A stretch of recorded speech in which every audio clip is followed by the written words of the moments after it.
Welcome to a Foxy Tech Tips tutorial on removing your phone number from Facebook.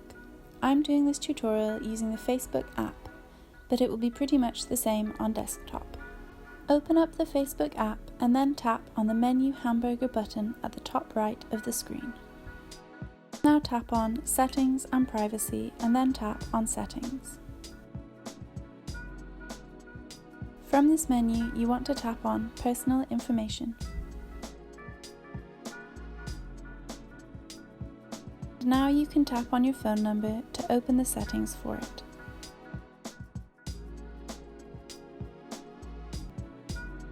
Underneath your number, there is a button to remove it. Tap that. You need to tap the checkbox and then tap on Remove Number to confirm the deletion.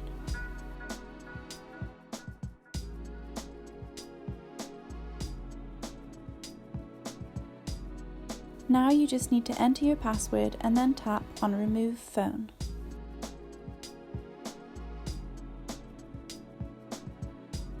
Your number will now be forgotten. If I close and reopen the app and go back to check the settings, we can see that now no number is associated with that Facebook account.